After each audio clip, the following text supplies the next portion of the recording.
to English, and for the next 20 minutes, we're gonna tell you about the launch of Thrive Beyond Fifth Dimension. So Yati, we'll do this in a conversational style, and in 20 minutes we're gonna go over the 12 weeks. I wanna first say that on the core of what we want to do in community is shared learning and shared practice. So it'll be 1 week where we go deeply into what's possible into a certain part of these practices. And then the next week, we include certain practices that people are able to do for the next 2 weeks, and then we report. So we're gonna start with what's the essence of life.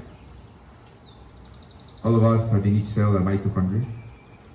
You know this very well. Mitochondria takes oxygen and with the ATP process takes on phosphates, and in the Krebs cycle gives us energy. We used to think that as we became older, our mitochondria deteriorated. Now we know it's the opposite. As we start doing things that are terrible for the mitochondrial health, like eating very processed foods with sugar and never doing any hormetic stress, the mitochondria starts to malfunction, and then we age. So Yati, you wanna maybe give a quick 2 pointers on the first week where we're gonna go on oxygen and hypoxia and what's possible there. Can I ask a question? When are you starting this? We are going to start August 1st for 12 weeks. I won't be here. And it's online. It's on a weekly Zoom, 1 hour Zoom. Okay, good, Yeah. good. Yeah, there will be centers of practice where you can go and practice. So we have centers here in Guanacaste and in a couple of other countries. But the gatherings will happen over Zoom once a week, 1 hour. So What it's day very, of the week? we're thinking very likely something like Thursdays, 7 p.m. or something like that. We're gonna adjust so that most of the members can do it. It will in any case be recorded. So you'll have the recording and the notes just in case. And before each session, we're gonna send out a Google survey checking what are some of the interests on that topic. So the first week we'll start with oxygen because it's the core of life and we're understanding many things about longevity, vitality, and hypoxia. I'm gonna give a couple of words. By starting doing the Wim Hof breathing in that case, I noticed I was going to surf. Suddenly I was able to surf 1 hour more. Instead of 2 hours, I started to surf 3 hours. I was like, how possible? I didn't do nothing else by just breathing daily. I understood oxygen is a game changer in my performance, which is surfing. This took me to explore more. What is the possibility? What is happening when you hold your breath? Are we able to deliver more oxygen? It even took me to a surprise that one time I didn't have ability to breathe and my oxygen level went to 96. I measured it with oximeter. I was able to restore my oxygen level less than 2 minutes and avoid going to hospitalize and put injection of adrenaline just by this understanding and practical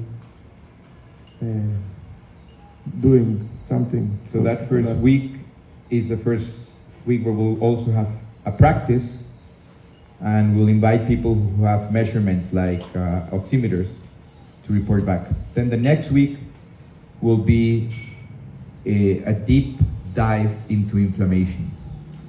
Inflammation is really at the core of almost all diseases right now.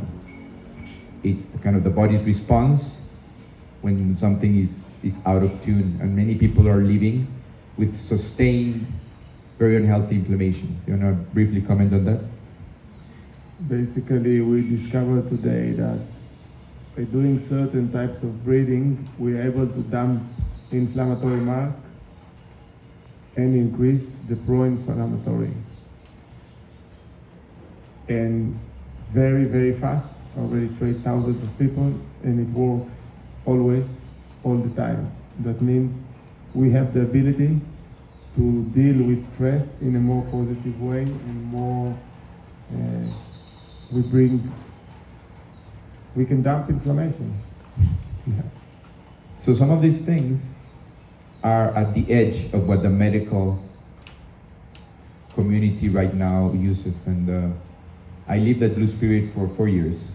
And Stefan always reminds me that the health care system in the US, it's really a disease care system. Yes. It's based on giving medicines and Yeah. treatments for chronic disease. So All around the world. all around the world, but let's say where a lot of the highest expenditures happen per person, you would think, wow, they must be the most advanced. And to some extent, they're the most advanced in chronic disease sustaining. So on the 4th week, we're gonna have a deep understanding into the autonomic nervous system. This is one of the things that, again, we used to not understand that well. Many people are walking around with very high level of stress and cortisol as if they were always being chased by tigers. And the stress and anxiety, we know that it's possible with a couple of practices we'll share that week, similar to what you saw today, kind of Wim Hof fundamentals and a little bit going beyond, to completely come back to the autonomic nervous system. And then the 5th week, we are going to go into like the biochemistry of the human body. Having seen a couple of examples of how oxygen works, an autonomic nervous system, we're gonna go with we have some surprise invite guests that we'll bring. The idea here is not so much to sell content, but to bring the best people here. How these practices that we have, combined with a couple of other measurements like the Whoop and the Aura, I'll talk more about that, can allow us to change the biochemistry. Do you want to mention briefly some of the kind of core things there? The biochemistry can be manipulated by our thoughts, can be manipulated by our breathing, can be manipulated by the cold exposure that we experience, can be manipulated in many ways, and mostly it's manipulated by unconscious ways, and then it affects us. So maybe even going into bringing things from the unconscious to the conscious and bring them to the light and using practical tools to keep our biochemistry in its highest potential all the time. Yeah. Absolutely. And I think, just to close on that week, many people in society are right now addicted to what you call cheap dopamine. You know, looking at Instagram, sugar, cocaine, all of these are kind of similar, which is like with no effort, you get a little kick of dopamine and then it drops again. And then, whereas when you get dopamine from hormesis, like you get in the cold, you transform actually your inner balance. That's why many of you have felt that after breath work and cold, you have kind of like a sustained kind of clarity, which is the opposite of what a lot of the society is selling. So anyway, we're gonna go then in the 6th week, just deeper into meditation. Whatever meditation practice you have now, the idea is we're gonna share some tools to just kind of like make it a little bit more effective. Like it's great that I think most people who join already have some meditation practice. But some of them came, Matsuo Basho, which is a poet from Japan, used to say, focus not on the forms of the teachers, seek what they were seeking. So we have some traditions that came from very wise teachers, but sometimes from thousands of years ago where society was very different. And we are seeking what those people were seeking now with a little bit more combination of science and tools. So that's pretty clear. And then on the week 7, we're gonna talk about the cold exposure. As you would imagine, even beyond what's here, we're gonna go on to the non-obvious things of cold exposure. For example, what about using cold before exercise for men who have in their 50s enlarged prostates, and by exercising in certain protocols directly after the cold, they can increase testosterone and decrease a very important marker of inflammation of prostate. So those are the kind of things we're going to be going in. And then week 8 is what for me is one of the pearls of thriving beyond, which is mindset. Because any practice that is done just repetitively every day the same, and this is about how all these practices can really attune you to your deeper intuition. We have a couple of exercises that week. I was just talking to a couple of people here, and like one of the things that people have a hard time often picturing is they imagine a different life, but they think they're going to get it being the same person they were in the past. And it's like Einstein said, like, to think the same things that brought you this situation, by doing the same things you can get a different outcome. It's madness. So mindset, we're gonna go. We have a lot of great teachers these days, people like Joe Dispenza and others that have started to like bridge the mindset and science. So we're gonna go there. And then on week 9, I'll pass this to Yati. We're gonna talk about safety, how to do this safely. As I mentioned to you before, in today's world, we overdo, we don't understand ourselves, and we follow certain rules, and they're not valid. We need to understand, by understanding really why those rules are brought to us. And those rules are, we will go deeper to what is really safety of doing breath work. Why not to do breath work while I drive my car? We will really understand that you can faint. It's dangerous. Why not to do breath work while in the swimming pool? Because you can have shallow water blackout. Why it can happen? What is shallow water blackout and all this?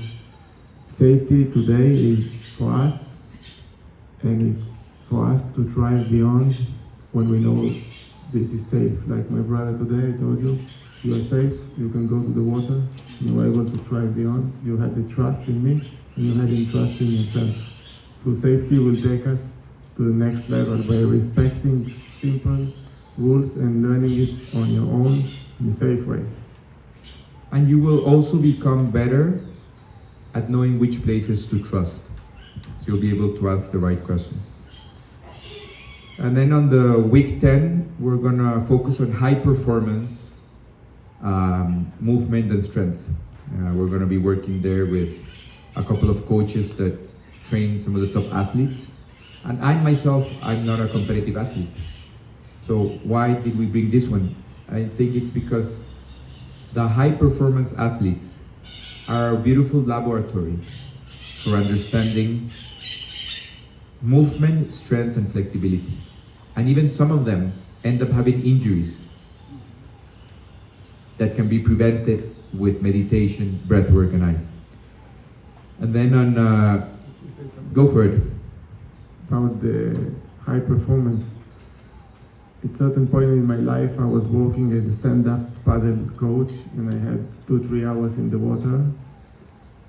And then I wanted also to surf, so I will finish the work, which is paddling a few kilometers, and then go surf another 2 hours. I was 5 hours in the water every day. You will get accidents, you will get injuries, and then you kind of start to, okay, I need to use the breath, I need to use nutrition, you need to use mindset. You need all the tools to survive, because otherwise the body is not able to take you.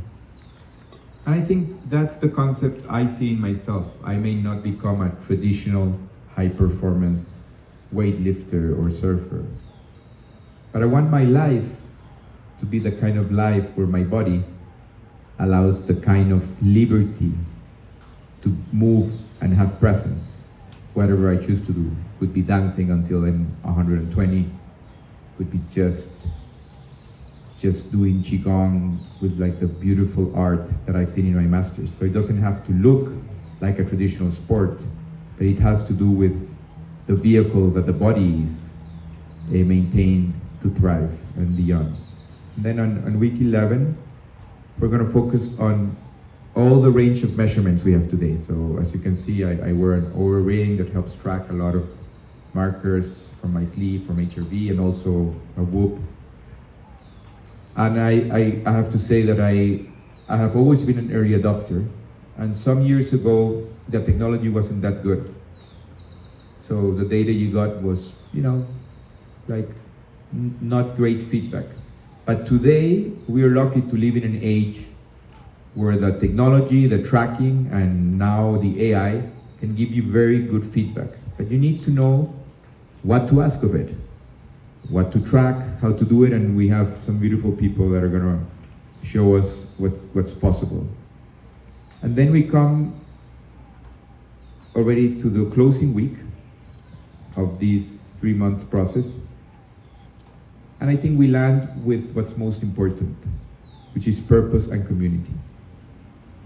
And the thing is, like, all this content and possibilities for thriving, for learning, for physical well-being, for dealing with maybe autoimmune diseases, it's great. But sometimes I look, for example, the US, that's where I went to university, and I was very glad that at both Princeton and Harvard, I was with some of the greatest minds. So I have a lot of respect and love for the US, but I see a society that has an epidemic of loneliness. Even though it's a society that has so much information and access to things.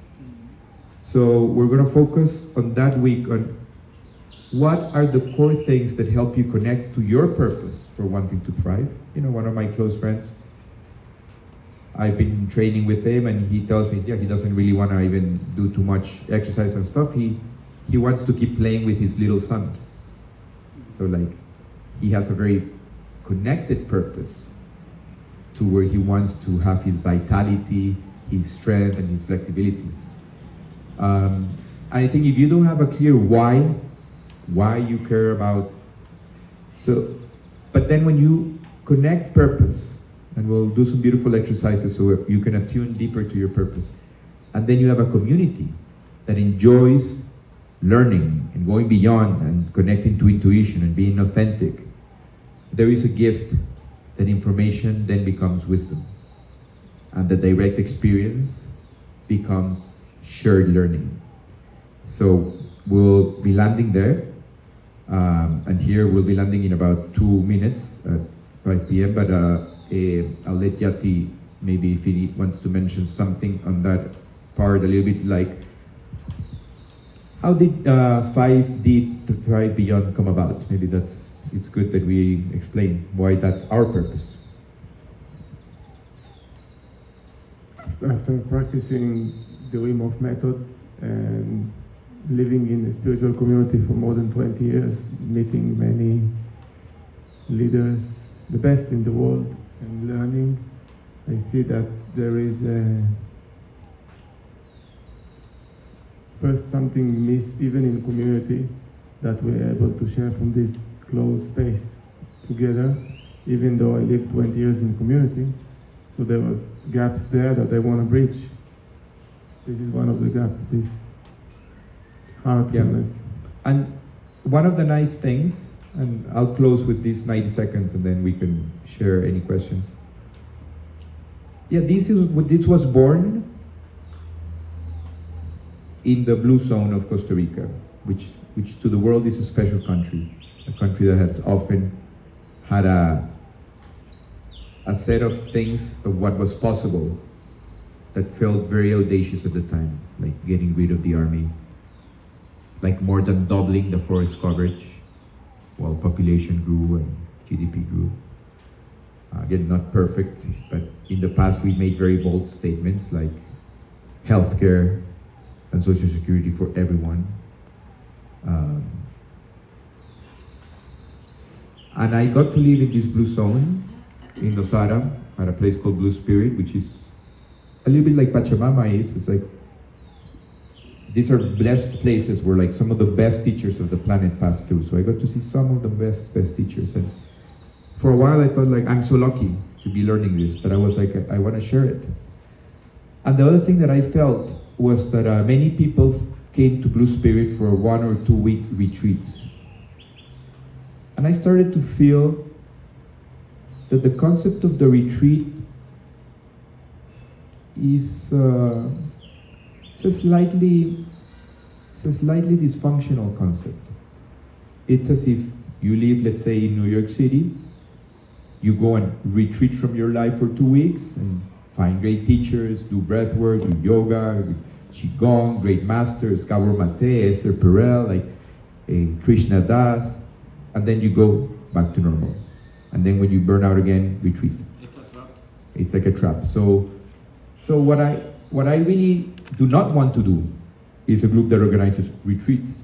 What do I want to do? Activations, which is activate something in this community that we want to integrate into our life, and then really focus most of the energy, not even on the content that gets delivered, or even in the experience that's very nice. I hope it will keep being nice. I think our ability to run nice activations, I'm not concerned, but to focus in the integration. Any ceremony has a part where you come with an intention, an experience, and then you want to integrate the learning. So our main focus is to have a community of purpose that wants to thrive beyond by integrating into life the things that normally you would feel pretty lonely having support. Like if you already have a meditation community and a yoga community, great, you don't need support for that. But if you want to go beyond, you don't want to just go to a retreat, take a course, think that was so nice, and then go back to your life, even if your life is pretty good. This is for people who have a sustained commitment to, with a sense of wonder, with a sense of the possible, with a sense that learning in community from direct experience can really be enriching, to bring it there. So that's where we're going, and it's 5:01, so we'll do a quick pause and then take any questions. Yeah, beautiful. Perfect. Thank you, everybody. Listo, si quieren ahí pueden pausar el video. I'll see you Tuesday. Yes, 10 a.m. Para no se pausen.